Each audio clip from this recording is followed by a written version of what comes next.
Yeah. Testing, mic 1, 2, 3. Selamat siang semua. Selamat siang. Shalom broken saints. Shalom. Salam kasih persekutuan dalam Kristus yang telah menyatukan kita kembali untuk beribadah bersama-sama di tempat ini. Saat ini, marilah kita mempersiapkan hati untuk beribadah, bersama-sama menaikkan puji, sembah, dan syukur kita kepada Allah Tritunggal atas rahmat-Nya yang besar. Rahmat-Nya yang kita cicipi lewat karya Kristus yang menjadi dasar iman dan pengharapan kita. Ibrani 4 ayat 16, sebab itu marilah kita dengan penuh keberanian menghampiri takhta kasih karunia, supaya kita menerima rahmat dan menemukan kasih karunia untuk mendapat pertolongan kita pada waktunya.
tahta-Mu, tahta anugerah-Mu.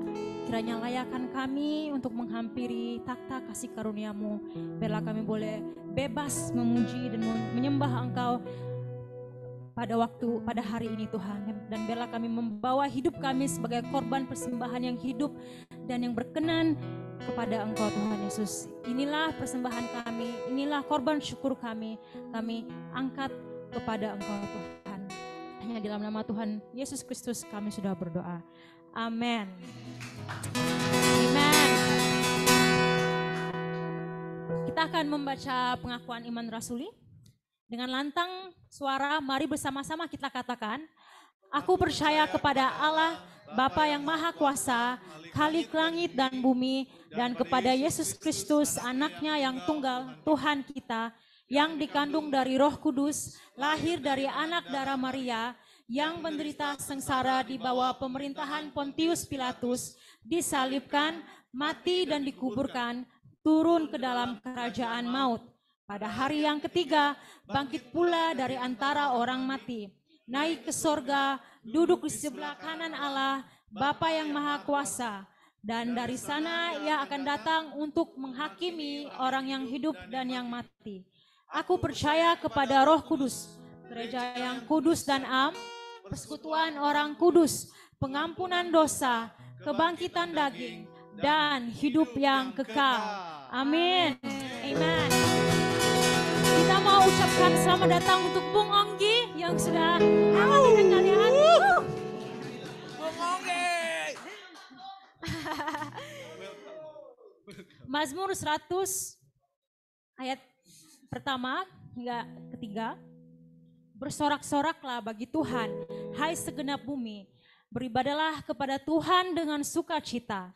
Datanglah ke hadapannya dengan sorak-sorai. Ketahuilah bahwa Tuhanlah Allah. Dialah yang menjadikan kita dan milik dialah kita, umatnya dan kawanan domba gembalaannya. Dengan satu hati, satu suara, mari kita memuji Tuhan kita, Yesus Kristus. Haleluya.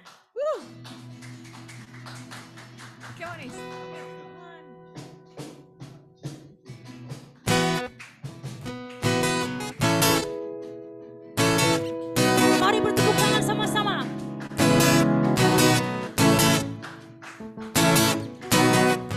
Terpujilah namamu Tuhan.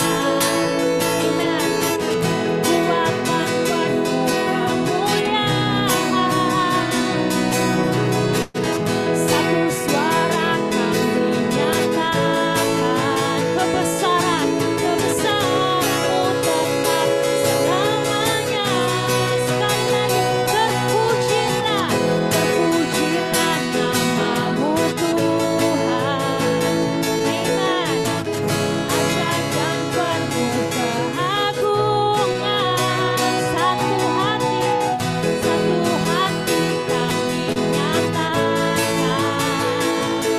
Kerajaan-Mu tetap selamanya. Mari bersama-sama. Oh, haleluya. Engkaulah Raja atas dunia, amen. Yang menghancurkan musuh dan membebaskan jiwa. Kami bersorak bertepuk tangan, amen. Engkau Tuhan percaya dan meminta untuk selamanya. Haleluya. Katakan, terpujilah, terpujilah namamu Tuhan. Amen. Kuatkan penuh kemuliaan. Satu suara kami nyatakan. Kebesaran-Mu, kebesaran-Mu tetap selamanya. Terpujilah, terpujilah namamu Tuhan. Ajaib dan penuh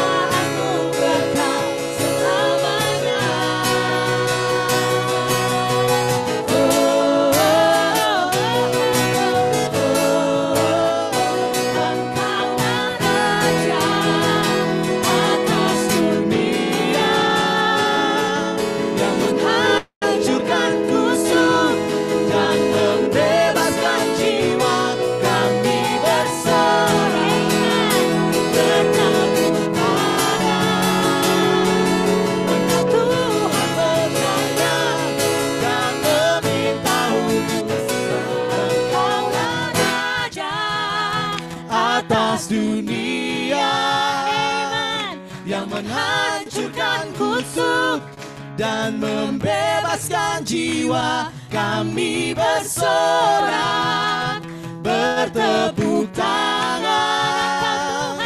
Engkau Tuhan berjaya dan memerintah untuk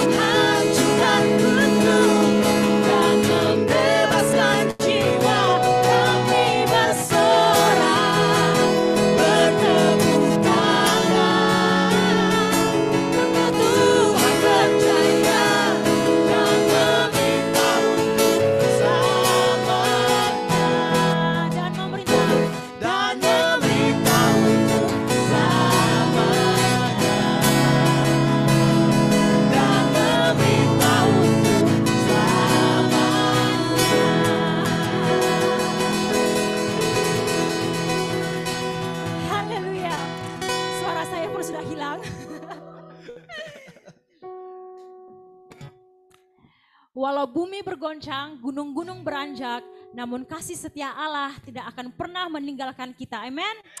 Hatiku percaya. Amin.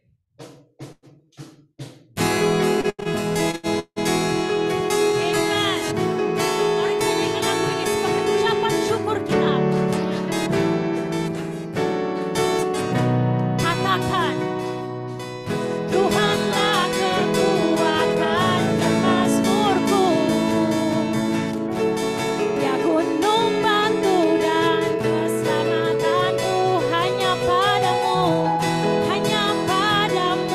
hatiku percaya. Kaulah menara dan kota perlindungan. Sekali lagi, Tuhan sang kekuatan dan mazmurku. Dia gunung batu dan keselamatanku, hanya padamu hatiku percaya. Amen. Kaulah menara dan kota perlindungan. Mari bersama-sama nyanyikan. Ku mau selalu bersyukur Amen. sebab cintamu padaku takkan pernah berubah. Hatiku percaya walau bumi bergoncang, gunung-gunung beranjak, namun kasih setiamu tak berhenti. Ku mau selalu bersyukur sebab cintamu padaku takkan pernah. Terima kasih Tuhan. Hatiku percaya walau bumi bergoncang, gunung-gunung beranjak, namun kasih setiamu tak pergi dariku.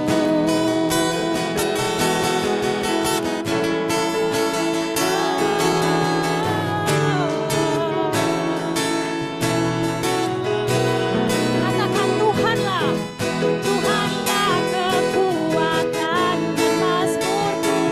Amen. Ya gunung batu dan keselamatanku, hanya padamu hatiku percaya.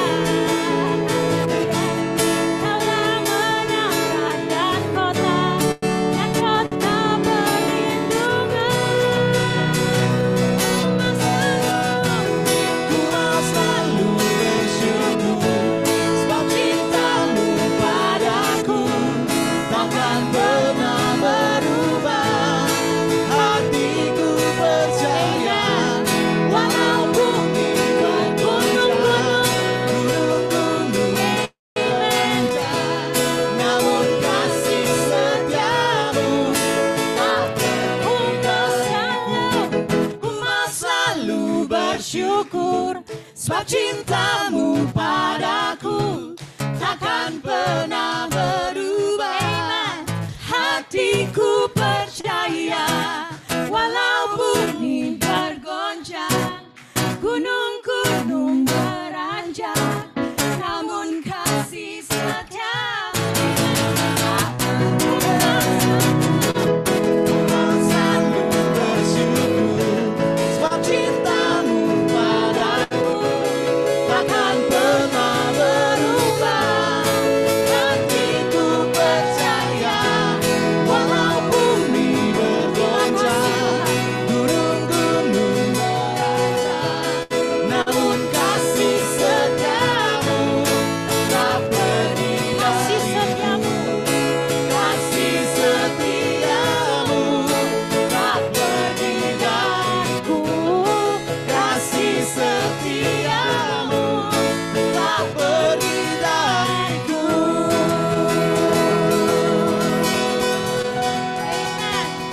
Persilahkan duduk.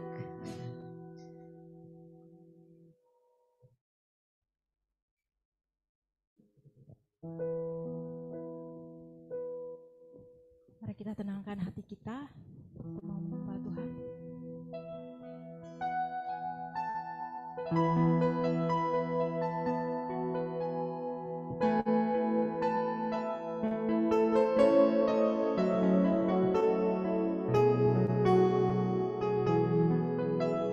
Hanya dekat kasih-Mu Bapa, jiwaku pun tentram. Engkau menerimaku dengan sepenuhnya. Walau dunia melihat rupa, namun Kau memandangku sampai kedalaman hatiku.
pengakuan dosa ini, saya akan membagikan 3 tokoh di dalam Alkitab yang sebetulnya semuanya melakukan pengakuan dosa.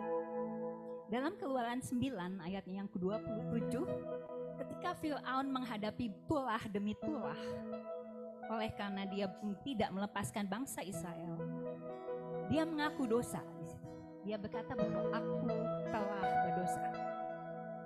Tapi pengakuannya terjadi karena dia mengalami bencana yang bertubi-tubi. Nah, ketika bencana itu lewat, ketika tulah itu lewat, dia kembali kepada sikap awalnya, dia menolak untuk melepaskan bangsa Israel. Yang kedua adalah Bileam. Di dalam Bilangan 22 ayat 34, Bileam itu sudah tahu apa yang Tuhan kehendaki. Bileam tahu Tuhan tidak mau dia mengutuki Israel. Tapi Bileam masih berusaha mencari celah, karena dia tidak ingin kehilangan keuntungan. Dia berusaha melayani tetap permintaan dari Raja Moab untuk mengutuki Israel. Walaupun dia sudah tahu Tuhan tidak mau hal itu. Dia berusaha untuk melayani dua tuan gitu.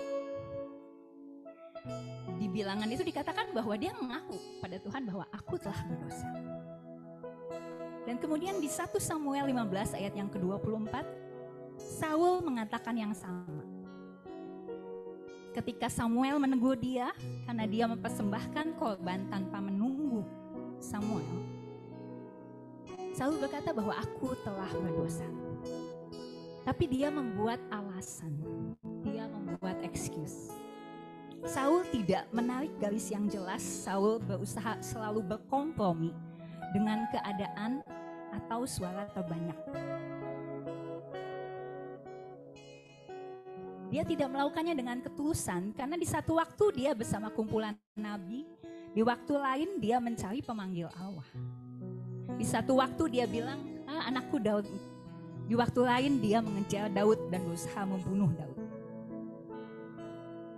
Broken Saints, pengakuan dosa bukanlah lip service, bukan pula liturgi belaka.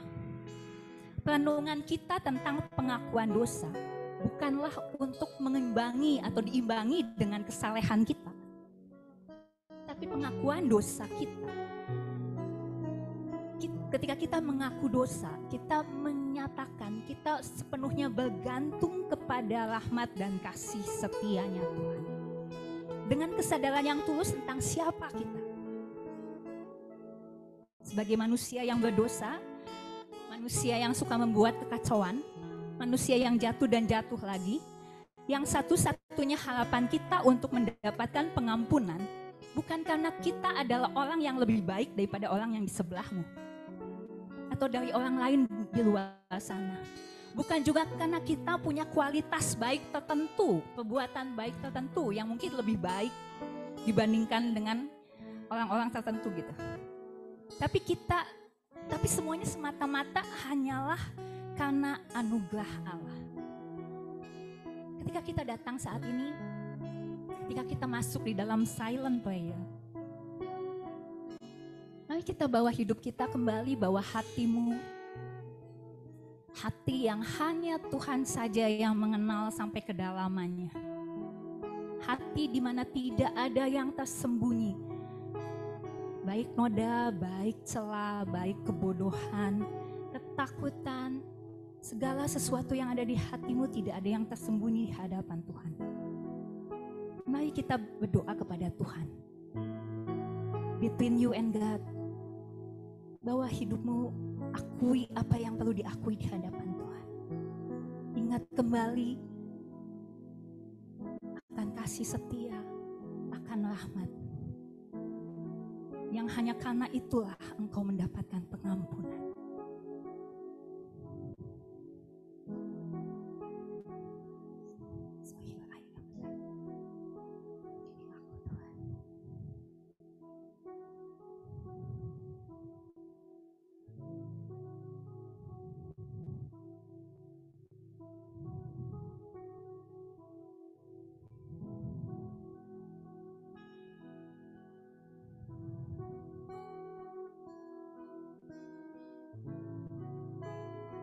Kami hanya mau mengingat kasih setia-Mu ya Allah.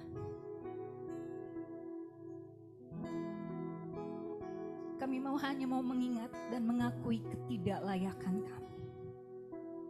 Tapi kami mau mengingatkan Engkau.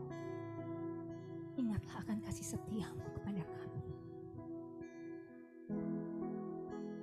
Sehingga kami bisa berkata bahwa masih ada harapan.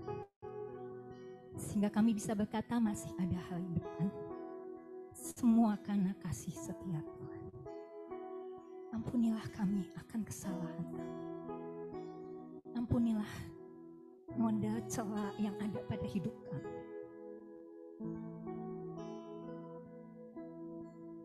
Kami bawa hidup kami, hati kami sekali lagi hanya kepadamu ya Tuhan. Allah yang maha kasih, Allah yang penyayang. Terima kasih Tuhan. Terima kasih. Amin. Petunjuk hidup baru di dalam Efesus 1 ayatnya yang ke-7. Mari kita baca bersama-sama. 1, 2, 3.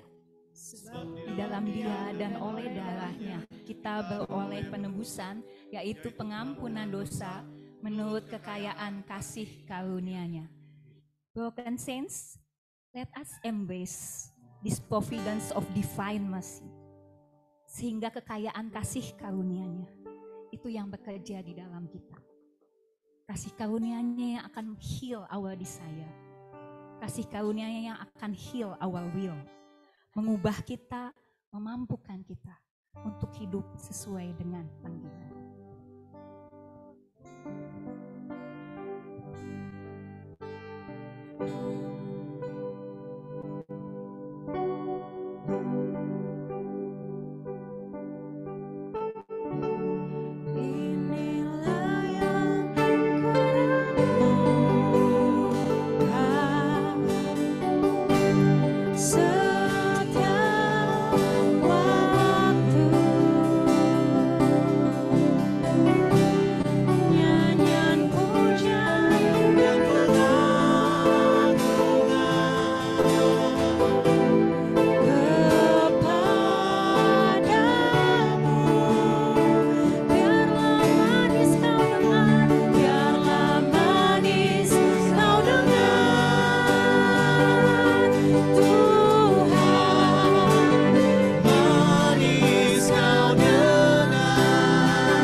Kita menyembah Tuhan.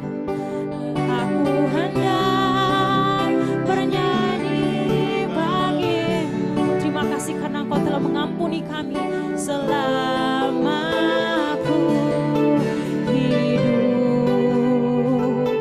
Ya Allahku, aku hendak bermazmur bagi-Mu. Selagi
mengucap syukur untuk Allah yang memanggil kami untuk beribadah. Kami mengucap syukur untuk Allah yang telah membuka ruang untuk kami bersekutu bersama di dalam Roh Kudus-Mu. Tiba saatnya kami ingin mendengarkan kebenaran firman-Mu Tuhan. Berkati pikiran kami, terangi hati kami, dan berbisiklah kepada jiwa kami. Izinkan kami mendengar isi hati-Mu, dan izinkan kami berubah sesuai dengan isi hati-Mu. Tidak pernah karena kuat gagah manusia firman Tuhan boleh disampaikan, oleh karena itu kiranya roh benaran sendiri yang mengajar setiap kami. Bicara dalam level kami, dalam konteks kami, dalam keunikan kami, sehingga kami tidak salah mendengar. Dan kami tidak mungkin tidak mendengar. Pakai hamba-Mu, hanya di dalam nama Yesus. Mari siap kita yang siap mendengarkan firman Tuhan sama-sama katakan, amin. Silakan duduk, tepuk tangan dulu buat WL Singer pemain musik. Silakan duduk, silakan duduk. Shalom Broken Saints. Yes. Selamat siang dengan Mac Delivery bisa dibantu. Sungguh satu sukacita dan kehormatan bisa kembali melayani Broken Saints semua. Judulnya udah kelihatan ya, From Achievement to Fulfillment Part 2. Kenapa Part 2? Karena Part 1-nya dibahas sama si Vinky 2 minggu lalu. Tapi tagline-nya atau subjudulnya beda ya, Deeper Perspective of Repentance gitu. Jadi saya akan melanjutkan khotbah Vinky sekaligus membangun di atas khotbah Vinky 2 minggu lalu. Khotbah seri jadinya kita. Hanya saja kalau Vinky membahas dari perspektif antar personal dalam hubungan satu sama lain, makanya from competition to collaboration, subjudulnya dia. Saya akan membahas secara intrapersonal, reflektif, fokusnya ke dalam antara saya dengan diri saya sendiri. Saya ingin membahas begini, apa sih yang sebenarnya terjadi di dalam kehidupan seseorang yang based on achievement? Kenapa sih dia sampai hidupnya based on achievement?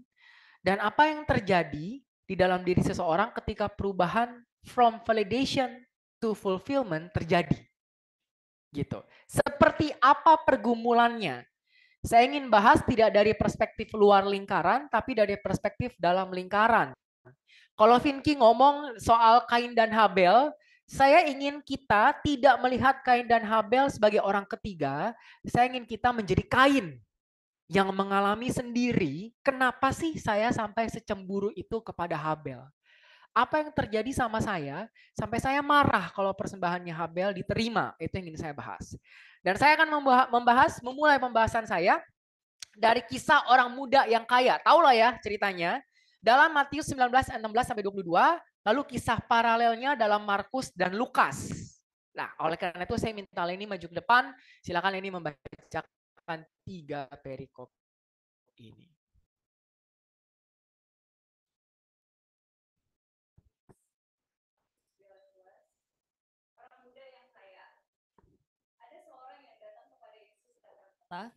Guru, perbuatan baik apakah yang kuperbuat untuk memperoleh hidup yang kekal? Jawab Yesus, apakah sebabnya engkau bertanya kepadaku tentang apa yang baik? Hanya satu yang baik. Tetapi jikalau engkau ingin masuk ke dalam hidup, turutilah segala perintah Allah. Kata orang itu kepadanya, perintah yang mana? Kata Yesus, jangan membunuh, jangan berzina, jangan mencuri, jangan mengucapkan saksi dusta, hormatilah ayahmu dan ibumu, dan kasihilah sesamamu manusia seperti dirimu sendiri. Kata orang muda itu kepadanya, semuanya itu telah kuturuti, apalagi yang masih kurang? Kata Yesus kepadanya, jikalau engkau hendak sempurna, pergilah, jualah segala milikmu, dan berikanlah itu kepada orang-orang miskin. Maka engkau akan beroleh harta di sorga. Kemudian datanglah kemari dan ikutlah aku.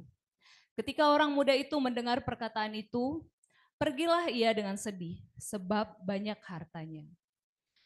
Markus 10, orang kaya sukar masuk kerajaan Allah. Pada waktu Yesus berangkat untuk meneruskan perjalanannya, datanglah seorang berlari-lari mendapatkan dia dan sambil bertelut. Di hadapannya ia bertanya, Guru yang baik, apa yang harus kuperbuat untuk memperoleh hidup yang kekal? Jawab Yesus, mengapa kau katakan aku baik? Tak seorang pun yang baik selain daripada Allah saja. Engkau tentu mengetahui segala perintah Allah. Jangan membunuh, jangan berzina, jangan mencuri, jangan mengucapkan saksi dusta, jangan mengurangi hak orang. Hormatilah ayahmu dan ibumu. Lalu kata orang itu kepadanya, Guru, semuanya itu telah kuturuti sejak masa mudaku. Tetapi Yesus memandang dia dan menaruh kasih kepadanya. Lalu berkata kepadanya, hanya satu lagi kekuranganmu. Pergilah, juallah apa yang kau miliki dan berikanlah itu kepada orang-orang miskin. Maka engkau akan beroleh harta di sorga. Kemudian datanglah kemari dan ikutlah aku. Mendengar perkataan itu, ia menjadi kecewa lalu pergi dengan sedih sebab banyak hartanya. Lukas 18, orang kaya sukar masuk kerajaan Allah. Ada seorang pemimpin bertanya kepada Yesus, katanya, Guru yang baik, apa yang harus aku perbuat untuk memperoleh hidup yang kekal? Jawab Yesus, mengapa kau katakan aku baik? Tak seorang pun yang baik selain daripada Allah saja. Engkau tentu mengetahui segala perintah Allah. Jangan berzina, jangan membunuh, jangan mencuri, jangan mengucapkan saksi dusta, hormatilah ayahmu dan ibumu. Kata orang itu, semuanya itu telah kuturuti sejak masa mudaku. Mendengar itu, Yesus berkata kepadanya, masih tinggal satu hal lagi yang harus kau lakukan. Jualah segala yang kau miliki dan bagi-bagikanlah itu kepada orang-orang miskin. Maka engkau akan beroleh harta di sorga. Kemudian datanglah kemari dan ikutlah aku. Ketika orang itu mendengar perkataan itu, ia menjadi amat sedih sebab ia sangat kaya.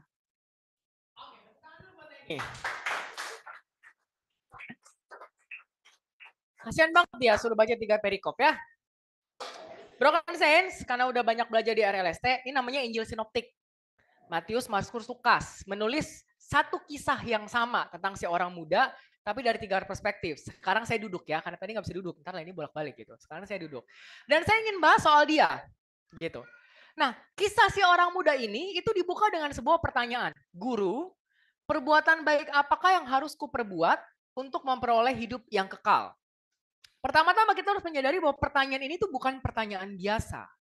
Biasanya orang yang datang kepada Yesus itu datang dengan membawa masalah dan kebutuhan. Jarang ada yang datang untuk bertanya tentang kebenaran. Dan kalaupun ada yang bertanya tentang kebenaran, biasanya pertanyaannya bersifat menguji. Boleh nggak sih kita bayar pajak? Atau hukum mana sih yang terutama? Atau siapa sesamaku manusia? Jarang ada yang bertanya karena dia benar-benar pengen tahu kebenaran. Jadi kedatangan orang ini bertanya tentang kebenaran secara genuine is very refreshing. Jarang ketemu. Dan yang lebih surprisingnya lagi, pertanyaan yang ditanyakan ini adalah pertanyaan yang berkualitas. Ini adalah pertanyaan yang merupakan inti dari kabar baik itu sendiri tentang hidup kekal. Sebagai perbandingan, hanya ada satu orang lain di Alkitab yang menanyakan pertanyaan yang sama soal hidup kekal, yakni ahli Taurat di Lukas 10. Jadi pertanyaan ini adalah pertanyaan level ahli Taurat. Dan ketika diselidiki lebih jauh, pertanyaan yang luar biasa ini rupanya dilontarkan oleh seseorang yang juga luar biasa. Matius bilang dia masih muda. Lukas bilang dia rupanya adalah seorang pemimpin. Jadi bukan orang biasa orang ini.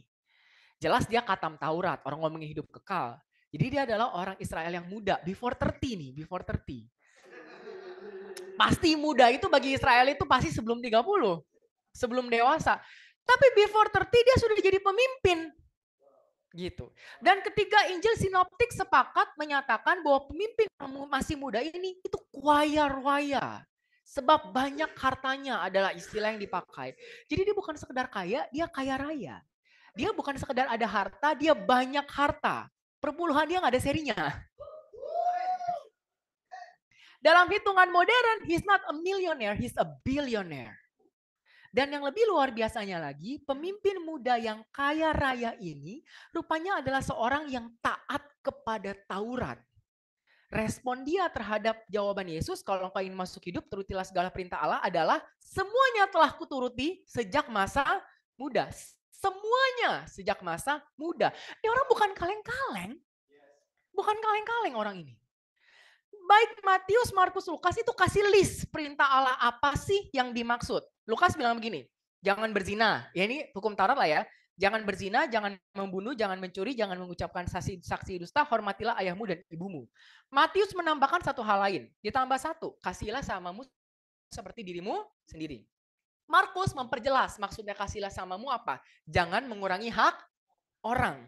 Jadi bukan cuma dia pemimpin muda yang kaya raya, dia juga taat beribadah sejak kecil, dia nggak suka bohong, dia nggak pernah berzina, pacarannya lurus lempeng, sayang orang tua, hormatilah orang ayahmu dan ibumu kan. Dan dia punya hubungan yang baik sama sesama.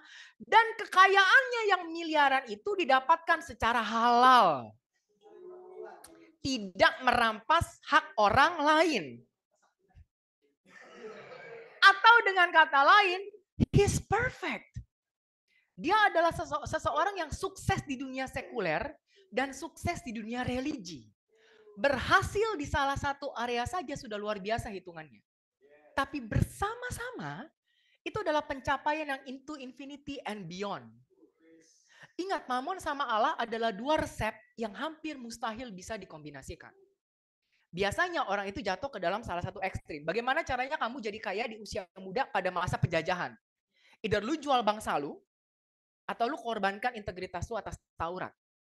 Ekstrim yang satunya lagi, bagaimana caranya kamu bisa sukses melakukan Taurat? Jauhi area abu-abu dan godaan harta dan kekuasaan.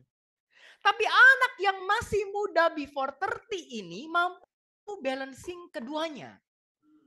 Rahim siapa yang gak anget coba? Sastra mitos ini. Cuma kurang satu deskripsi doang, ganteng. Cuma kalau dibilang dia ganteng, perfect udah. Too good to be true. Atau kalau kita ngomong gini ya, kalau kita ngomong hidup yang based on achievement, orang ini sudah ada di puncaknya puncak achievement. Dia adalah the epitome of achievement. Orang ini sudah ada di puncak dari yang puncak. Gak ada lagi yang lebih puncak daripada dia.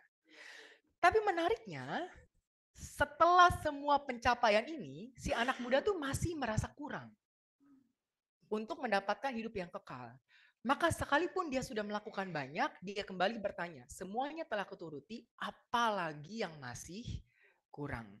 Broken Saints, kita harus sadar bahwa yang ada di balik hidup yang based on achievement adalah inferiority. Kenapa sih seseorang butuh banyak sekali achievement untuk merasa layak? Karena diam-diam dia percaya bahwa memang dirinya tidak berharga tanpa itu semua. Dia meyakini bahwa tanpa kesuksesan, orang-orang akan membuang dia. Maka dia butuh banyak aksesoris. Dia butuh banyak hiasan, dia butuh banyak achievement seperti sukses di dunia religi dan di dunia sekuler untuk bisa menerima dan mencintai dirinya sendiri. Nah, persoalannya adalah untuk sementara mungkin pencapaian ini bisa membeli nilai diri dan rasa cukup. Ketika dia ada di puncak mungkin dia bisa merasa bangga dan happy. Tapi sekarang persoalannya si anak muda sedang dihadapkan kepada pertanyaan eksistensial yang paling penting, yakni mengenai hidup yang kekal. Dan di hadapan pertanyaan yang penting ini, dia sudah mulai merasa bahwa achievement-nya yang banyak itu mulai luntur. Mulai ada yang terasa kurang. Yang palsu mulai terasa sebagai palsu. Dan apa yang dilakukan seseorang yang berpusat kepada achievement ketika dia merasa kurang, dia tanya lagi, achievement apa yang harus saya tambah? Achievement apa lagi yang harus saya raih untuk bisa menutupi perasaan kurang ini? Makanya pertanyaannya, perbuatan baik apa yang harus kuperbuat untuk memperoleh hidup yang kekal? Perbuatan baik menjadi cara saya menambal perasaan rendah diri yang di dalam. Perbuatan baik menjadi hiasan saya untuk menutupi perasaan tidak berharga yang di dalam. Perbuatan baik adalah achievement saya untuk membeli hidup yang kekal. Maka masuklah kita ke dalam sebuah ironi. Rupanya achievement tidak bisa membawa seseorang kepada fulfillment. Kalau orang berpikir bagaimana caranya supaya saya bisa merasa penuh, yaitu dengan kesuksesan di sana seni, itu mitos rupanya. Karena achievement tidak bisa membawa seorang kepada fulfillment. Seseorang bisa saja meraih banyak trofi. Dia bisa saja ada di puncak achievement dan di saat yang sama tetap merasa kosong dan kurang. Di balik aksesorisnya yang banyak itu, dia tetap seseorang yang inferior. Namun Yesus mampu melihat menembus semua topeng achievement-nya kepada siapa pemuda ini sesungguhnya di dalam. Dan Alkitab mengatakan bahwa Yesus menaruh belas kasihan kepada si pemuda yang terpenjara oleh kebutuhannya akan pencapaian. Dan karena Yesus merasa belas kasihan, Yesus menjumpai orang muda ini di level pikirannya, menemui dia di level jiwanya, dan menggunakan satu kata yang paling disukai mereka yang ketagihan achievement. Apa itu? Sempurna. Kalau kau hendak sempurna, jualah segala milikmu dan berikanlah itu kepada orang-orang miskin, maka engkau akan beroleh harta di surga. Kemudian datanglah kemari dan ikutlah aku. Next please. Oh, udah. Nah, melalui jawaban ini, Yesus pengen bilang gini, benar bahwa memang hanya yang sempurna yang bisa masuk hidup kekal, itu benar. Tapi anak muda, kesempurnaan versi hidup kekal itu tidak bisa diraih dengan perbuatan baik atau tidak bisa dibeli dengan achievement. Kesempurnaan semacam ini hanya bisa dianugerahkan karena kasih sayang. Dan kabar baiknya, kamu dalam dirimu tanpa pencapaian sudah cukup sempurna untuk menerima kasih sayang Allah. Jadi bebaskan dirimu dari penjara ini. Mengejar kuasa dan harta, serta mempertahankan track record perbuatan baik yang tanpa celah, hanya akan terus menekankan nilai yang salah bahwa kamu tidak berharga ketika jadi miskin dan kamu tidak berharga ketika kamu berdosa. Bahwa kamu tidak layak dikasihi tanpa semua pencapaian itu bukan fulfillment.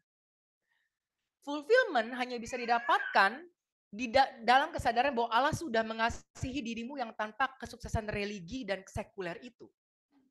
Kesempurnaan yang kamu cari tidak didapatkan dengan meraih satu pencapaian lain, tapi justru dengan meninggalkan semua pencapaian itu di belakang dan ikut aku.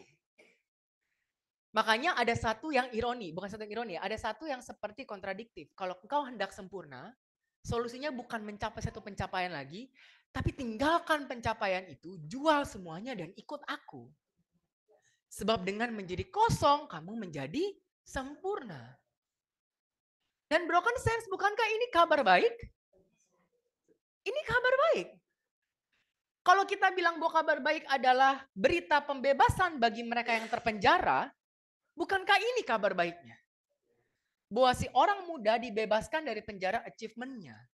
Tapi kabar baik ini tidak dimengerti sama si anak muda. Bagi si anak muda yang diminta Yesus bukan cuma aneh, tapi gak masuk akal. Adalah satu hal kalau Yesus menyuruh saya menjual semua harta saya dan membagikannya kepada orang miskin sebagai bentuk achievement lain. Kalau dulu saya meraih achievement dengan mengumpulkan harta, sekarang saya meraih achievement dengan membagikan harta. Pencapaian secara terbalik, tapi tetap pencapaian. Itu make sense. Dengan menjual harta, saya mencapai satu level baru. Saya membuktikan kepada Tuhan bahwa saya lebih mencintai Tuhan daripada harta saya. Maka betapa hebatnya saya yang berani melepas harta bagi Allah. Betapa kerennya saya. Sementara orang-orang mengejar pencapaian, saya melepas bagi Allah. Ini tentu satu level pencapaian yang baru. Tapi yang Yesus minta bukan itu loh. Yang Yesus minta bukan pencapaian terbalik. Kalau itu yang Yesus minta, saya paham. Tapi yang Yesus minta adalah agar saya meninggalkan cara saya melihat diri sendiri. Yang Yesus minta adalah agar saya meninggalkan nilai dasar yang melaluinya saya membentuk identitas saya. Ini bukan soal religi, ini bukan soal harta, ini soal diri. Guru ini sedang meminta saya meninggalkan diri saya sendiri di belakang. Guru ini sedang meminta saya meninggalkan identitas dan definisi diri saya. Guru ini sedang meminta saya kembali ke titik nol dan membangun diri saya dari awal dengan melihat dia sebagai contohnya. Pilihannya bukan Allah atau harta, pilihannya adalah Allah atau diri saya sendiri. Mengikuti Allah berarti meninggalkan diri saya sendiri. Dan betapa mengerikannya permintaan guru ini. Masuk akal kalau saya meninggalkan harta, tapi dapat satu satisfaction yang baru. Tapi dia meminta saya untuk meninggalkan bahkan pemikiran bahwa itu satisfaction pun harus ditinggalkan. Dan akhirnya anak muda ini menolak. Kenapa? Karena pada titik ini bukan cuma orang lain yang melihat dia kurang tanpa pencapaian, tapi dia sendiri sudah setuju bahwa saya tidak berharga tanpa pencapaian. Bukan cuma orang lain yang menolak dia kalau dia miskin, dia sudah menolak dirinya kalau dia miskin. Dia sudah terlanjur mencintai versi topengnya yang penuh akan achievement, lebih daripada versi dirinya yang asli. Dia sudah tidak mampu lagi melihat keberhargaan di luar achievement dan kesuksesan. Dan akhirnya orang muda ini memilih untuk mencintai dirinya sendiri di dalam satu-satunya cara yang dia tahu, dalam achievement. Dan Markus menutup kisah anak muda ini dengan tulisan, mendengar perkataan itu, ia menjadi kecewa, lalu pergi dengan sedih sebab banyak hartanya. Si anak muda yang bertanya tentang hidup kekal, akhirnya pergi meninggalkan sang hidup kekal karena dia lebih menyukai kehidupan lamanya. Melihat pergumulan anak muda ini dari dekat, membuat kita berpikir tentang musuh lain yang rupanya dapat menghalangi seseorang dari hidup kekal, yakni pola internal. Bukan iblis, bukan dosa eksternal, tapi pola internal. Mudah bagi kita untuk melihat dari luar lingkaran dan bilang, oh anak muda ini cinta uang. Oh anak muda ini terikat pada kekuasaan. Tapi ketika kita melihat dari perspektif dalam lingkaran, kita dapati bahwa rupanya di balik itu ada pola inferiority yang berusaha ditutupi dengan achievement. Cinta uang terikat pada kekuasaan cuma gejala. Bukan itu intinya. Maka from deeper perspective, rupanya wujud dosa yang lebih menjerat dan mengikat adalah pola internal yang tidak terlihat. Dan deeper perspektif tentang dosa ini mau tidak mau membuat kita merenungkan juga soal deeper perspektif tentang pertobatan. Ini membuat kita merenungkan dengan apa sih yang sebenarnya dimaksud dengan lahir baru. Harus sejauh mana lahir baru itu? Harus sedalam apa seseorang dilahir barukan? Apakah lahir baru hanya bicara soal perubahan perilaku dan kebiasaan eksternal? Atau harus sampai nilai dasar dan identitas diri yang berubah? Begitu juga dengan perkataan Paulus meninggalkan manusia lama serta kelakuannya dan mengenakan manusia baru. Harus sejauh mana ini diaplikasikan? Atau kata Yesus yang terkenal, setiap orang yang mengikut aku harus menyangkal dirinya. Sampai sedalam apa penyangkalan ini harus terjadi? Jadi rupanya pertobatan harus setotal itu. Bukan hanya bicara soal perubahan di level kulit, di level perbuatan atau kebiasaan, tapi lebih jauh dari itu pola internal harus berubah.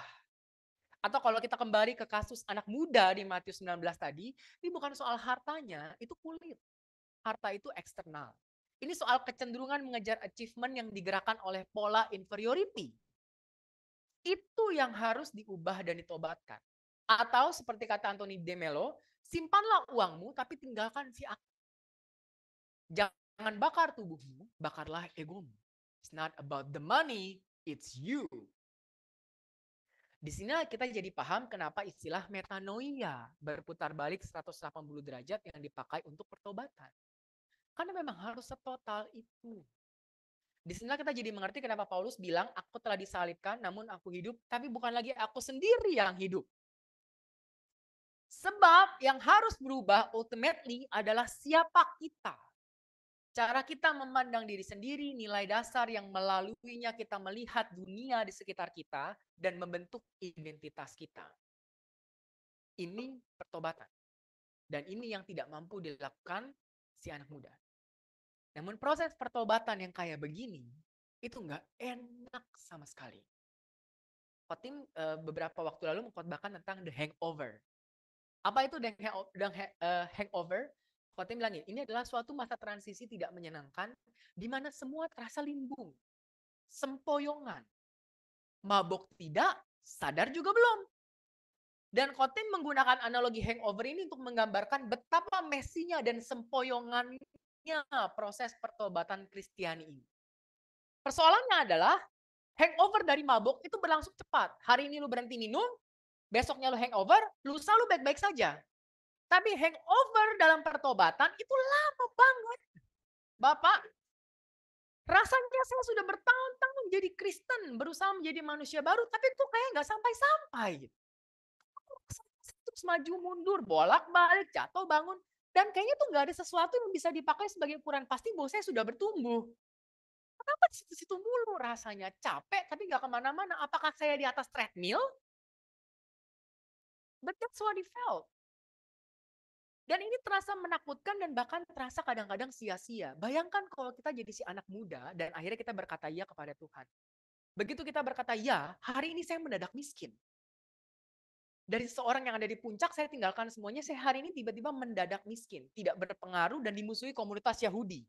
Karena saya pemimpin orang Yahudi. Kenapa? Karena saya berteman dengan Yesus, si sahabat pemungut cukai. Apakah besok tiba-tiba saya yang miskin ini sudah sampai kepada fulfillment? Apakah lusa saya sampainya? Apakah tahun depan? Apakah 10 tahun lagi saya merasa fulfill? Tapi hari ini terasa miskin. Itulah proses pertobatan Kristiani. Sementara itu saya sudah meninggalkan semua pencapaian yang nyaman itu di belakang. Tapi hari ini, besok 10 tahun, saya merasa belum sampai ke tempat yang seharusnya. Makanya saya paham sekali kenapa banyak orang memilih mundur dari proses ini. Atau saya paham sekali kenapa orang sekedar berubah atau bertobat di kulit. Karena memang itu pilihan yang lebih aman. Izinkanlah saya jadi Kristen, tapi tetap melakukan bisnis seperti semula. Nggak usah lah saya harus meredefinisi diri. Kasih perpuluhan aja itu kan kompromi yang baik. Tidak harus berubah 100%, 10% aja yang bertobat, Bapak. Nggak apa-apa dong. Nggak apa-apa dong. Nggak usah lah saya semua muanya ditinggalkan di belakang, Bapak. 10% aja. Nggak usah lah 7 hari seminggu saya jadi penyembah. Hari Minggu aja 2 jam itu kan sudah cukup. Kenapa tidak sih? Selebihnya itu mau urusan pendeta. Gue nggak mau jadi pendeta. Kan kita mikirnya gitu. Terlalu ekstrim. Tapi broken science tidak ada jalan lain untuk menjadi manusia baru kecuali menapaki yang sempoyongan dan limbung ini. Dan sayangnya di jalan yang limbung ini nggak ada formulanya. Nggak ada rumus A, B, C bagaimana saya menapaki dengan cepat dan tepat. Nggak ada. Perjalanan pertobatan kita akan seunik kepribadian kita, seunik pola internal kita, seunik warna hubungan kita sama Allah, seunik konteks kehidupan kita, alias nggak bisa diduplikasi. Pasti beda. Maka jangan dibandingkan. Dan tidak bisa diburu-buru. Maka jangan skip proses. Boleh nggak kalau gue sekarang doa puasa lebih cepat dapatnya? Nggak bisa. Boleh nggak gue dengan... Jangan gitu Anda. Boleh nggak saya melakukan hal-hal khusus supaya saya prosesnya cepat? Tidak bisa. Harus limbung, harus sempoyongan, relakanlah. Yang bisa kita lakukan hanyalah saling belajar dari pengalaman pertobatan satu sama lain. Dan ini ingin saya lakukan. Saya akan angkat satu kasus lain sebagai counter dari si Matius 19. Yakni kisahnya Petrus yang berani mengambil langkah limbung untuk meninggalkan kehidupan lamanya dan mengikuti Sang Juru Selamat. Dan saya harap perjalanan pertobatan Petrus dari pola internalnya ini bisa memberikan gambaran yang realistis bagi perjalanan kita. Kasus Petrus. Injil Matius itu mengisahkan perjumpaan Simon Petrus dengan Yesus itu sebagai perjumpaan yang mendalam secara instan. Seperti jatuh cinta pada pandangan pertama yang gak bisa dicegah. Begitu Simon ketemu Yesus, dia langsung tinggalkan jala dan perahunya dan ikut Yesus. Instan, I love you so much, my God. Akhirnya yang selama ini saya cari-cari, langsung ditinggalkan semuanya. Dan ini tentu bertentangan banget dengan si anak muda di Matius 19 yang pergi. Langsung dia ikut. Dan sang guru menurut Yohanes itu langsung kasih nama baru ke Simon. Engkau Simon anak Yohanes, engkau akan dinamakan Kefas. Artinya Petrus, artinya batu karang. Mengingat dalam budaya Israel, nama terkait sekali dengan karakter dan nasib seseorang. Ingat Yakub si pemegang tumit. Maka perubahan nama dari Simon ke Petrus yang artinya batu karang ini melambangkan harapan Yesus tentang perubahan karakternya Simon. Aku berharap sekarang kamu jadi teguh seperti batu karang. Berdirilah dalam kebenaran apapun deburan ombaknya. Dan memang kalau kita lihat kisah Simon ke belakang, kita tahu bahwa pergumulan internal Simon itu selalu terletak kepada pendiriannya yang nggak pernah teguh. Dia tidak pernah berani berdiri di atas keyakinannya sendiri. Sekalipun dia tahu kebenaran, itu kebenaran memang, tapi dia nggak berani membela kebenaran, dia selalu ikut arus pendapat orang lain. Dalam bahasa psikologi, Simon adalah seorang people pleaser. Selalu berusaha menyenangkan orang lain. Kalau si anak muda di Matius 19 mendapat poin validasi dengan menambah pencapaian kesuksesan, Simon menambah poin validasi dengan menyenangkan orang-orang di sekitarnya. Semakin banyak orang yang disenangkan, semakin dia merasa berharga dan penting. Semakin dalam dia disukai orang-orang, semakin dia merasa berharga. Semakin tinggi jabatan orang yang suka sama dia, semakin tinggi dia rasanya. Itu Simon. Dan tentu ini jadi masalah tatkala Simon dipanggil jadi pemimpin para rasul. Pemimpin model apa yang tidak berani berdiri membela kebenaran? Gak mungkin. Pemimpin model apa yang selalu digoyang kiri kanan sama pendapat orang lain? Maka namanya diganti. Kalau kamu ingin menjadi pemimpin para rasul, kamu harus berubah jadi batu karang. Panggilanmu mengharuskanmu berubah menjadi batu karang. Tapi sebagaimana kita tahu, mengubah pola internal itu tidak mudah. Ada banyak jebakannya. Sama seperti si anak muda yang bisa saja memberikan harta sebagai pencapaian terbalik, demikian pula Simon akhirnya bisa berkata ya kepada Yesus, bukan karena dia benar-benar percaya bahwa yang Yesus katakan kebenaran, dan bukan karena dia benar-benar mengasihi Yesus, tapi supaya dia dapat poin validasi dengan berusaha menyenangkan Yesus. Saya udah jawab iya nih Tuhan, lu sayang gue dong. Gue udah jawab iya nih. Lu bilang A, gue bilang iya. Gue tentu lebih dari yang lain dong. Di mata lu nilai gue lebih dong. Dan itu Petrus. Maka sekalipun secara eksternal dia terlihat melayani Kristus, secara internal dia sebenarnya sedang melayani diri sendiri. Ketika dia bilang iya for the sake of myself. Not for the sake of my God. Dan ini tercermin dalam kisah di Matius 16. Tahu ya Matius 16 ya?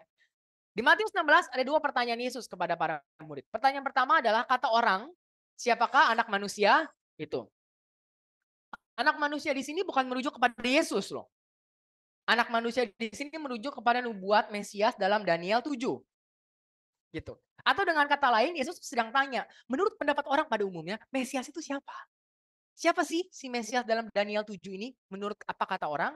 Dan para murid menjawab, ada yang bilang Yohanes, ada yang bilang Elia, ada yang bilang Yeremia, ada yang bilang para nabi. Tapi Yesus mengajukan pertanyaan kedua. Tapi katamu, siapakah aku ini? Bagi yang sudah belajar di RLSD, kita tahu bahwa 2 pertanyaan ini membentuk 2 paralelisme. Yang pertama, ada paralelisme antara anak manusia dengan aku. Kata-katanya sama nih. Katamu, kata orang, anak manusia, aku. Ketika dia tanya pertanyaan kedua, ini berarti adalah self-proclaim tidak langsung dari Yesus bahwa dialah Mesias menurut Daniel 7. Tapi paralelisme kedua, apa kata orang dengan apa katamu, menunjukkan ada pertanyaan terselubung karena tiba-tiba Yesus beralih fokus dari apa kata orang kepada kata murid-murid. Di dalam pertanyaan kedua tersimpan pertanyaan tambahan. Kalau betul akulah Mesias, apakah kamu percaya bahwa akulah sang Mesias menurut Daniel 7? Nah, bagi orang Israel, apalagi di masa penjajahan, Mesias itu bukan isu ringan. Jangan main-main sebut Mesias di zaman itu. Semua orang sedang menantikan kedatangan Mesias. Dan tentu murid-murid itu akan senang banget kalau gurunya Mesias. Dan kayaknya mereka sendiri sudah curiga dari awal, jangan-jangan guru kita Mesias. Persoalannya adalah, murid Yesus tahu tuh siapa Yesus. Mereka kenal persis siapa gurunya. Ini adalah sahabatnya pemungut cukai dan orang berdosa. Dia adalah penyembuhnya orang kusta dan pengemis buta. Dia adalah perangkul anak yatim dan para janda. Dia adalah rabi pejalan kaki di antara yang terbuang dan yang papa. Dia adalah pemecah roti agar semua dapat makan bersama. Tidak sekalipun rabi ini ke istana, Tidak sekalipun rabi ini pegang pedang, tidak sekalipun rabi ini bersinggungan dengan kekuasaan. Maka kalau sampai dia Mesias, dia bukan Mesias politik militer yang selama ini kita pikir. Berarti dalam kepemuritan saya, pengabdian saya kepadanya, tidak akan ada kekuatan atau kemuliaan atau kekayaan atau kehormatan. Sebab dia adalah Mesias cinta kasih. Percaya bahwa Yesus adalah Mesias berarti saya harus merelakan impian saya akan kemuliaan dengan mengikuti Sang Mesias. Dan ini menarik. Karena berarti dalam Matius 16, Yesus di saat yang sama menggenapi, di saat yang sama dia menegasi. Sayalah Mesias, bukan seperti yang kamu pikir. Dalam satu perkataan dia menggenapi nubuat Daniel, tapi dalam satu perkataan yang sama dia menegasi nubuat Daniel. Perubahan paradigma dari Mesias politik militer ke Mesias cinta kasih ini besar sekali bobotnya. Sampai-sampai nggak ada yang bisa jawab pertanyaan kedua Yesus. Apa katamu siapa aku ini? Sampai Simon Petrus bicara. Engkau adalah Mesias, anak Allah yang hidup. Dan atas jawaban Simon, Yesus bilang, berbahagialah engkau Simon bin Yunus sebab bukan manusia, tetapi Bapa. Lalu Matius 16 melanjutkan cerita tentang pemberitahuan Yesus mengenai penderitaannya. Ia akan pergi ke Yerusalem, menanggung banyak penderitaan, lalu dibunuh dan dibangkitkan. Cocok. Mesias cinta kasih mengalahkan musuh bukan dengan penaklukan, tapi dengan penebusan. Mesias cinta kasih mengalahkan musuh bukan dengan membalas penganiayaan dengan penganiayaan, tapi merangkul penganiayaan dalam tubuhnya dan membayarnya lunas dalam lukanya. Itu Mesias cinta kasih. Cocok berarti. Tetapi betapa kagetnya kita ketika respon Simon justru adalah dia tarik Yesus ke samping, dia tegur, itu hal Tuhan kiranya menjauhkan hal itu. Hal itu sekali-kali tidak akan menimpa engkau. Dari mana teguran ini keluar coba? Kenapa Simon menegur Yesus atas pemberitahuan penderitaannya ini? Dari mana teguran ini berasal? Dari pandangan populer tentang Mesias militer yang tidak mungkin kalah, tidak mungkin menderita, tidak mungkin mati. Bukannya kalau baru aja mengakui bahwa gue adalah Mesias cinta kasih. Bukan apa kata orang, tapi apa katamu. Sekarang dimentahkan lagi dengan kembali ke pandangan populer. Baru saja Yesus bilang berbahagialah engkau sebab bukan manusia, tapi Bapa. Tapi tidak butuh waktu lama bagi Simon berganti haluan sampai Yesus bilang lagi, terbalik kali ini. Engkau memikirkan bukan yang dipikirkan Allah, tapi yang dipikirkan manusia. Paralelisme terbalik. Berarti jawaban Simon di awal itu bukan jawaban tulus. Tapi jawaban yang telah dikalkulasi untuk mendatangkan poin validasi yang paling maksimal. Dalam pertanyaan Yesus yang pertama, Simon telah mengukur bahwa jawaban yang paling mendatangkan poin validasi adalah engkau adalah Mesias. Tapi dalam pernyataan Yesus yang kedua soal penderitaan, jawaban yang paling mendatangkan poin validasi adalah kiranya Allah menjauhkan hal itu. Lihatlah saya mengakuimu, lihatlah saya yang sekarang melindungimu dari semua kata-kata jelek. Maka jawaban Simon adalah jawaban yang melayani diri sendiri. Sekalipun dia bilang engkau adalah Mesias, spotlight-nya kepada dia. Lihatlah saya yang hebat ini berani mengakui di saat semua murid diam tuh. Lihatlah saya yang berani menjagamu dari semua nubuat jelek ini. Dan pola people pleasing ini semakin terlihat dalam kisah penyangkalan Yesus. Kisah penyangkalan Yesus dibuka dengan pemberitahuan dari Sang Juru Selamat. Malam ini kamu semua akan tergoncang iman karena aku. But in the true Peter's fashion, dia menjawab dengan jawaban people pleasing yang paling membuat dia menonjol dibanding murid-murid yang lain. Apa jawabannya? Biarpun mereka semua tergoncang, aku sekali-kali tidak. Belagu banget orang ini memang. People pleasing banget tuh. Betul kata Harmoni. Oh no. Oh no, this Peter is very no Harmoni. I agree. Tapi Yesus yang tahu pola internal ini, dia yang tahu pola internal Petrus ini, memberikan peringatan tambahan kepada Petrus. Aku berkata kepadamu, sesungguhnya malam ini, sebelum ayam berkokok, engkau telah menyangkal aku 3 kali. Tapi bukannya merenung, bukannya reflektif, bukannya introspeksi, apa yang dikatakan sama Petrus, dia cari lagi jawaban yang mendatangkan poin validasi yang paling lebih. Dia kalkulasi lagi dan dia bilang, sekalipun aku harus mati bersama-sama dengan engkau. Lip service, betul kata Cidila. Ini lip service banget nih orang. Dia pikirkan yang paling bisa mendatangkan poin validasi dan itu yang dia sampaikan. Tapi kemudian Yesus benar-benar ditangkap. Dan dia didakwa di depan banyak orang. Dan seketika arus people pleasing berubah.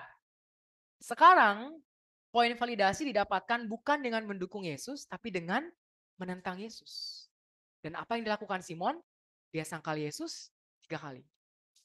Dan broken sense, respon Simon ini konsisten. Dia melakukan persis sesuai dengan pola internalnya yang selalu mencari validasi melalui people pleasing. People pleasing di hadapan Yesus adalah mendukung Yesus. Tapi people pleasing ketika Yesus didakwa adalah menyangkal Yesus. Kalau menyenangkan Yesus mendatangkan poin validasi, engkau adalah Mesias. Tapi kalau menyenangkan pendakwa Yesus mendatangkan validasi, aku tidak kenal orang ini. Itulah Petrus. Demikianlah akhirnya Simon menyangkal Mesiasnya sendiri. Dan tragisnya butuh tragedi sebesar ini untuk akhirnya menyadarkan Simon tentang siapa dia sesungguhnya. Tapi puji Tuhan ada pemulihan bagi Simon. Ada pembicaraan di tepi danau Genesaret. Dan di tepi danau Genesaret ada motif penebusan. 3 penyangkalan ditebus dengan 3 pertanyaan, dijawab dengan 3 jawaban cinta, ditutup dengan 3 perintah. Semuanya 3. Maka 3 penyangkalan ditebus. Selesai, terjadi pemulihan. Dan secara reflektif, percakapan ini begitu mengena. Kenapa? Karena hanya ada 2 pribadi yang diizinkan hadir dalam percakapan ini. Kau dan aku. Hanya ada kau dan aku, Simon. Seakan-akan si people pleaser diminta untuk menutup dirinya dari validasi dunia dan orang lain. Jangan izinkan ada orang lain sekarang masuk. Jangan pikirkan apa kata orang. Just you and me. Pandang saja kepadaku. Dan dalam percakapan one-on-one ini, Yesus menanyakan pertanyaan yang paling menghancurkan hati si people pleaser. Apakah kau mengasihi aku? Siapa yang kau kasih sebenarnya? Aku atau dirimu? Benarkah aku yang kau layani? Kalau nggak ada poin validasi, apakah kau akan tetap mengasihi? Masihkah engkau mengasihiku sekalipun konsekuensinya akan ada satu hari di mana engkau akan mengulurkan tanganmu dan orang lain akan mengikat engkau? Dan Simon menjawab, Tuhan, engkau tahu segala sesuatu bahwa aku mengasihi engkau. Dia tidak berusaha membeli perkenanan Yesus, dia tidak sedang mengkalkulasi poin validasi, dia tidak berusaha menyenangkan Yesus dengan jawaban palsu. Makanya dia bilang, engkau tahu segala sesuatu, termasuk kebenaran dari jawabanku yang sekarang ini. Yang paling jujur, yang paling tulus, sekalipun aku broken, adalah aku mengasihi engkau. Pemulihan terjadi, Simon akhirnya berubah jadi Petrus. Setelah percakapan di danau Genesaret, Simon akhirnya berbangkit di depan orang banyak dan bersaksi tentang Kristus pada hari Pentakosta. 3.000 orang bertobat. Bagi seorang people pleaser seperti Petrus, tindakan ini sangat berani. Dan sejak saat itu kita lihat bagaimana Petrus teguh berdiri seperti batu karang dalam pelayanan. At some point, si people pleaser bahkan berkata kita harus lebih taat kepada Allah daripada kepada manusia. Oh, ini respon yang jauh sekali berbeda. All seems well. Tapi broken saints, lagi-lagi pertobatan tidak semulus itu. Seperti yang saya katakan, jalan pertobatan itu limbung, sempoyongan. Dan pola internal itu licin, gak kelihatan. Dan karena gak kelihatan, sulit dideteksi. Dan karena sulit dideteksi, sulit diawasi. Maka sekalipun Petrus sudah meninggalkan pola internalnya, kalau tidak hati-hati, dia masih bisa tergelincir ke dalam lubang people pleasing yang sama. Dan ini terjadi dalam kasus di Antioquia. Galatia 2 bilang begini, waktu Kefas datang ke Antioquia, aku terang-terang menentangnya sebab ia salah, kata Paulus. Sebelum beberapa orang dari kalangan Yakobus itu orang Yahudi, karena Yakobus itu suatu guru jemaat Yahudi bareng Petrus. Ia makan sehidangan dengan saudara-saudara tidak bersunat, duduk semeja dia sama orang non-Yahudi. Tapi begitu orang Yahudi datang, dia mundur dan menjauhi orang non-Yahudi karena takut akan saudara-saudara yang bersunat. Dan gara-gara soko guru melakukan itu, orang-orang Yahudi yang lain ikut berlaku munafik. Hebat, Paulus berani banget. Munafik. Bahkan sampai Barnabas sendiri ikut terseret oleh kemunafikan mereka. Maka waktu kulihat itu tidak sesuai kebenaran, si Paulus menegur. Nah ini menarik, kenapa? Karena menurut kisah para rasul 10, Petruslah yang pertama kali dapat penglihatan turun satu tirai, di dalamnya binatang haram dan Tuhan bilang makan. Dan Petruslah yang pertama kali membaptis Cornelius, perwira Italia. Jadi dia tahu persis nggak ada salahnya duduk semeja sama non-Yahudi. Yahudi dan non-Yahudi sama. Tapi bagaimanapun juga Petrus adalah rasul orang Yahudi. Dia adalah gembalanya jemaat orang Yahudi. Isinya jemaatnya cuma orang Yahudi semua. Dan karena isu sosial dan penjajahan, Yahudi dan non-Yahudi bermusuhan. Maka Petrus tahu akan ada arus pendapat negatif dari jemaatnya sendiri kalau mereka melihat rasul mereka duduk semeja dengan kaum penjajah. Maka apa yang dilakukan Petrus si batu karang? Dia kembali ke polanya yang lama dan memilih untuk meninggalkan jemaat non-Yahudi sehingga dia dapat validasi. Sehingga dia dapat point people pleasing dari jemaatnya sendiri sebagai gembala yang baik. Tergelincirlah Petrus ke lubang. Nah, kisah Petrus yang jatuh bangun maju mundur ini saya angkat bukan untuk menghakimi Petrus. Tapi untuk menunjukkan kepada kita ini loh realitanya jalan pertobatan kita itu. Apalagi bertobat dari pola internal. Jatuh bangun, maju mundur, tergelincir ke lubang yang sama memang adalah bagian dari perjalanan. Dan tidak ada jalan lain untuk melaluinya kecuali bergumul setiap hari sekalipun jatuh bangun. Makanya pertobatan tidak boleh ditunjukkan hanya ketika terjadi kesalahan baru bertobat, tapi harus jadi bagian dari liturgi sehari-hari. Sehingga semakin hari kita semakin menyadari aspek-aspek pola internal mana yang masih harus dibenahi. Mungkin Petrus sudah berbenah dari kecenderungan people pleasing terhadap orang luar. Bodoh amat deh apa kata orang luar. Tapi kecenderungan people pleasing dari orang dalam, rupanya dia belum berbenah.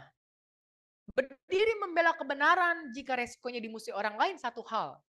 Tapi kalau dimusuhi jemaat sendiri, itu lain hal. Mampukah saya berdiri membela kebenaran? Kalau Kotim akan memusuhi saya, apakah saya berani menjadi batu karang kalau saya akan ditinggalkan RLC? Jangan sekiranya. Mudah bagi Petrus untuk bilang, bodoh amat apa kata orang Farisi.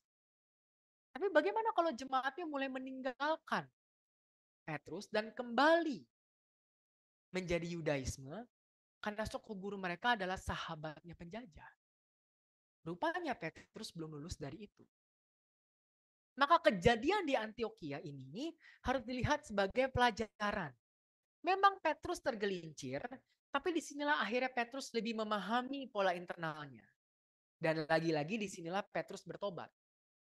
Sehingga semakin lama, dia semakin mengenakan manusia baru yang terus-menerus diperbaharui. Di mana diperbaharui? Dalam kejatuhan. Yang menyadarkan kita bahwa, oh rupanya masih ada aspek ini yang tidak saya sadari. Saya pikir saya sudah selesai lama, tapi maju mundur ini mengingatkan saya bahwa ada satu aspek lain yang sembunyi loh. Yang tidak pernah saya pikirkan sebelumnya.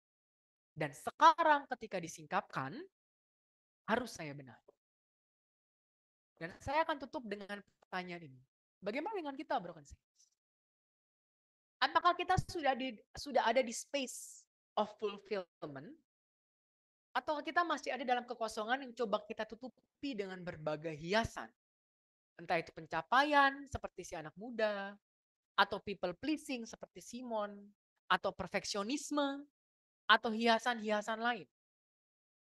Apakah karya dan pelayananmu lahir dari usaha pencarian validasi? Atau itu adalah ekspresi atau manifestasi anugerah yang sudah melimpah dalam hati? Atau kalau saya pakai bahasa Vinci Kantohe 2 minggu lalu, kita berkarya bukan untuk mencapai anugerah, tapi untuk menghidupi yang sudah Tuhan tempatkan dalam diri kita. Siapa yang sebenarnya sedang kamu layani dalam pelayananmu, dalam pekerjaanmu, dalam kehidupanmu sehari-hari? Dan anggaplah kita sekarang ada di posisi anak muda, berhadapan dengan Yesus yang menawarkan hidup kekal. Apakah kita mau meninggalkan diri kita sendiri dan bergumul dengan pola internal kita sendiri dalam rangka mengikuti Tuhan? Maukah kita menyangkal diri sendiri, meredefinisi nilai dasar dan identitas kita agar bisa jadi serupa dengannya? Maukah kita meninggalkan si aku di belakang dan membiarkan Kristus hidup di dalam kita? Jawabannya harus tercermin dalam liturgi sehari-hari. Mari kita bersatu dalam doa.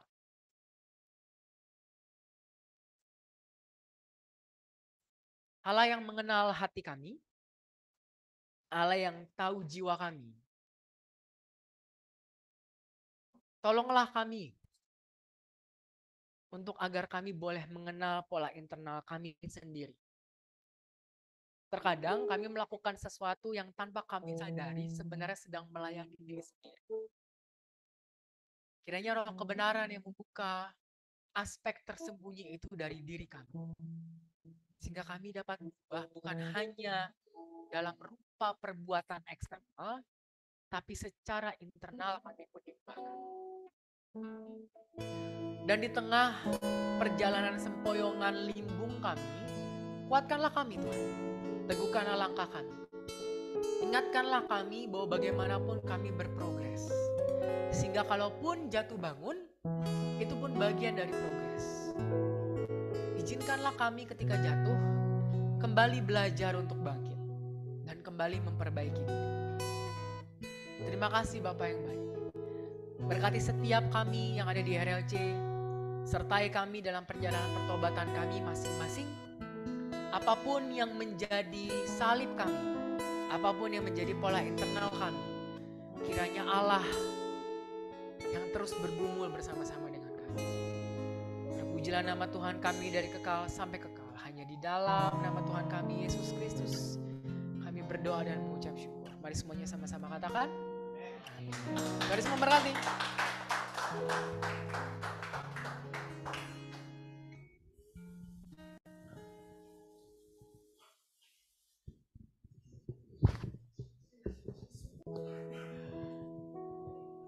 Shalom.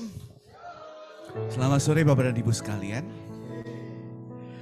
Izinkan saya untuk bercerita sesuatu sebelum saya mengundang Bapak dan Ibu sekalian untuk melakukan persembahan.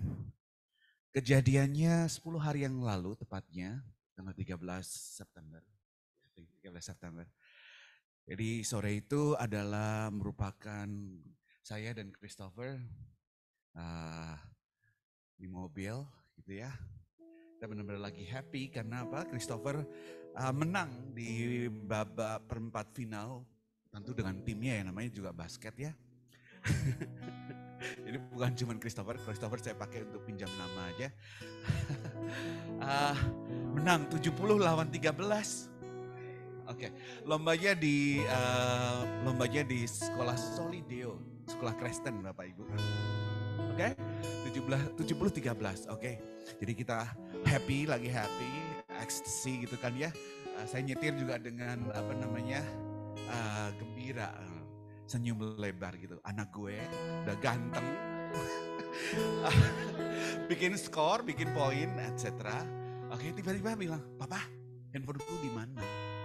Lah, bukannya handphone kamu tinggal.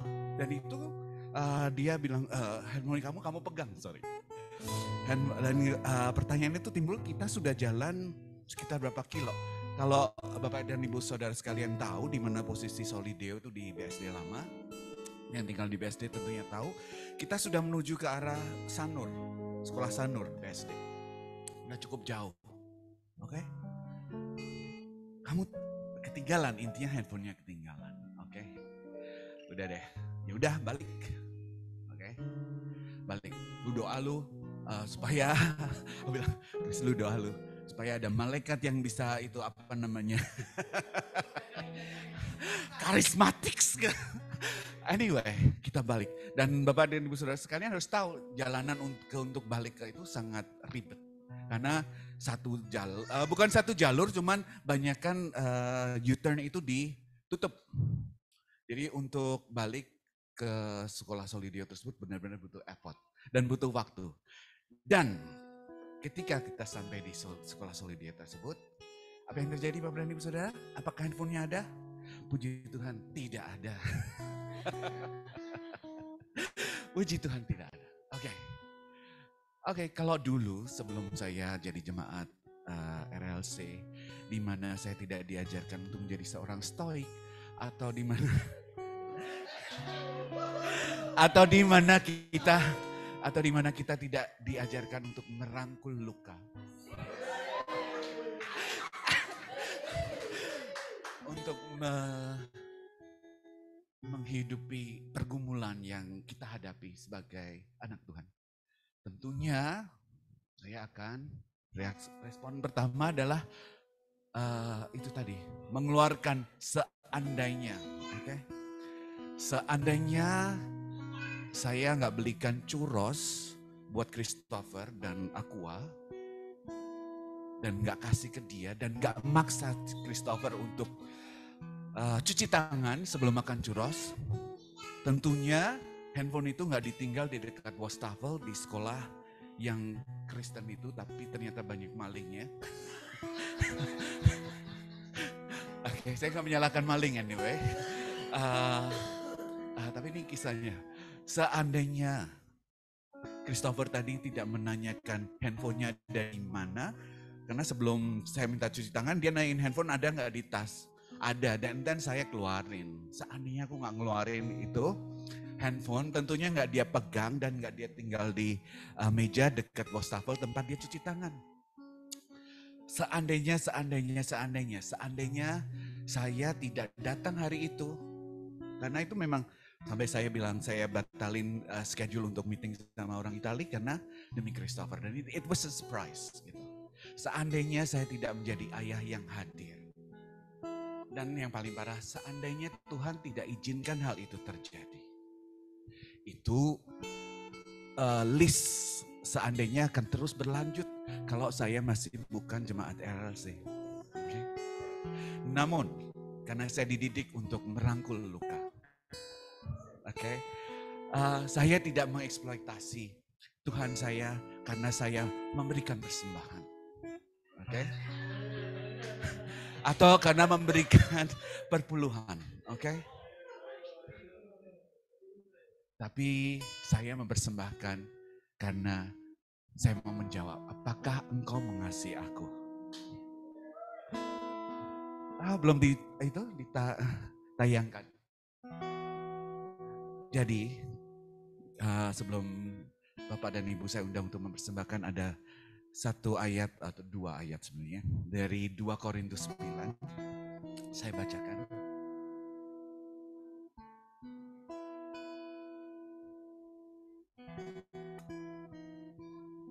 Dua Korintus 9 ayat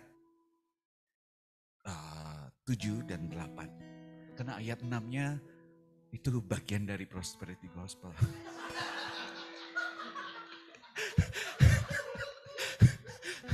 Oke, jadi setiap orang harus memberi menurut kerelaan hatinya.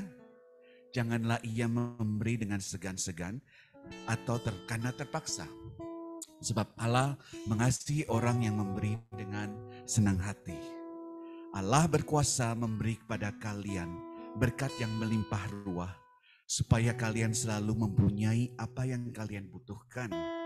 Bahkan kalian akan berkelebihan untuk berbuat baik dan beramal. Ini dari Alkitab dengan bahasa Indonesia masa kini. Jadi seperti ini. Nah, saya mau lebih relevan lagi. Ayat 6 itu jadi bagian pastor tim untuk di kelas prosperity gospel. Anyway, silakan ditayangkan nomor rekeningnya. Balik lagi ke tadi menjawab pertanyaan, apakah engkau mengasihi aku? Meskipun engkau malang, meskipun engkau sakit, meskipun engkau dalam keadaan yang tidak baik-baik saja. Oke? Persembahan bukanlah untuk bertransaksi dengan Tuhan kita. Persembahan bukanlah untuk memanipulasi Tuhan kita, menjadikan Tuhan kita sebagai Doraemon atau sebagai perinya Cinderella atau sebagai Profesor Dumbledore di Hogwarts. No. Persembahan kita yang kita persembahkan dengan tulus adalah membuktikan apakah kita mengasihi Tuhan kita. Selamat memberi, Tuhan memberkati.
Mari kita bangkit berdiri.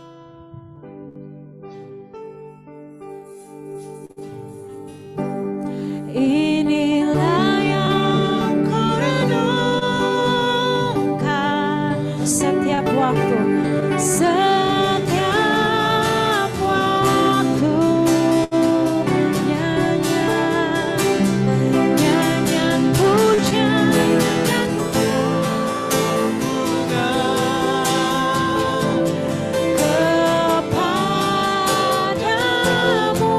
Inilah hidup kami, inilah hati kami Tuhan. Biarlah manis kau dengar Tuhan, manis kau dengar Tuhan, dan hatiku bersuka padamu. Inilah yang kurenungkan, inilah yang kurenungkan setiap waktu. Benar Tuhan, kami memuji Kau. Nyanyian pujian dan pengagungan kepadamu. Biarlah manis kau dengar Tuhan,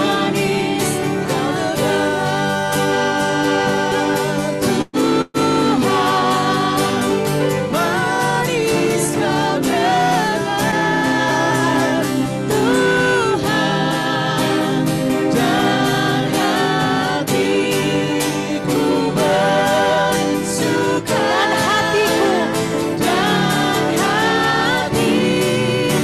bersuka, dan hatiku bersuka